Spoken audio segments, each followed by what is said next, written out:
My name is Roderick, and today I am going to talk about rules 4 to 8 categorical syllogism. The term must be distributed universally at least once in the premises.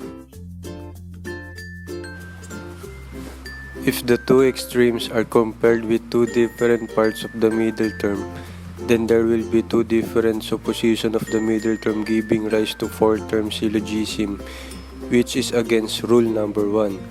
The reason for this rule is that when the middle term is particularly in both premises, it might stand for a different portion of its extension in each occurrence and thus be equivalent to two terms, and therefore fail to fulfill its function of uniting or separating the minor and major terms. Twice universal, then its extension and supposition in both premises are exactly the same. Violation of this rule is called fallacies of undistributed middle term.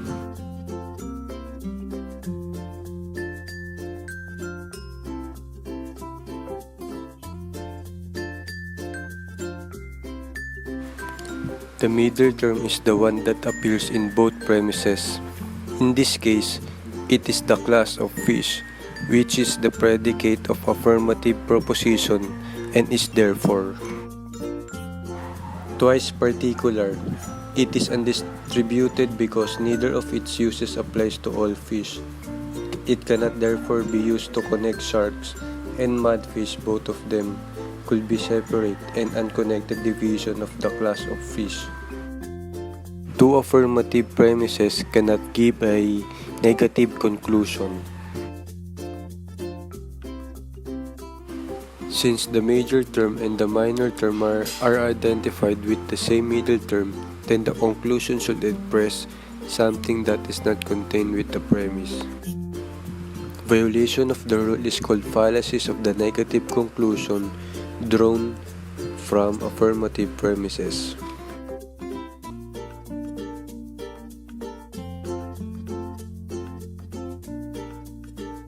From two negative premises, nothing follows.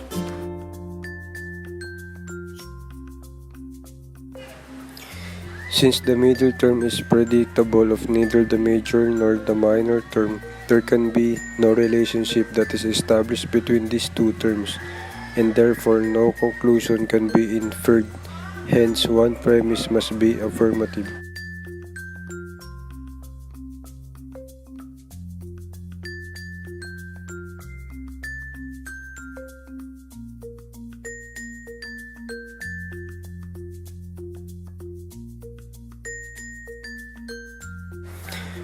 We cannot logically draw a conclusion because the subject pen and the predicate chair are excluding from their classes.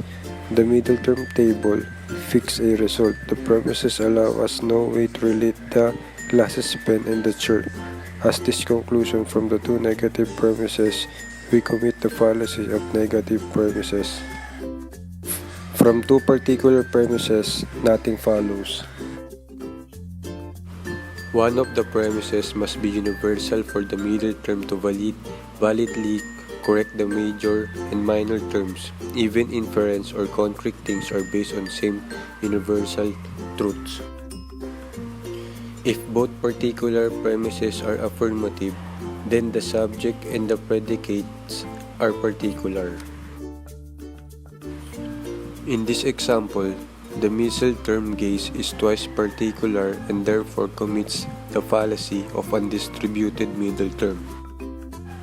If both particular premises are negative, then the syllogism violates rule number 6, as in this example. In this example, the syllogism commits fallacies of illicit major term. If one particular premises is affirmative and the other negative, then we have the following fallacy syllogism. In this example, the syllogism commits undistributed middle term. The conclusion follows the weaker premises. If one premises is universal and the other particular, the conclusion should be particular. Otherwise, the syllogism commits the fallacy of universal conclusion drawn from a particular premise. The minor premise in this example is particular, therefore, the conclusion must be particular, otherwise it commits the fallacy of illicit minor term. Or if one of the premises is negative and the other affirmative, the conclusion should be negative. Otherwise, the syllogism commits the fallacy of affirmative conclusion drawn from a negative premise.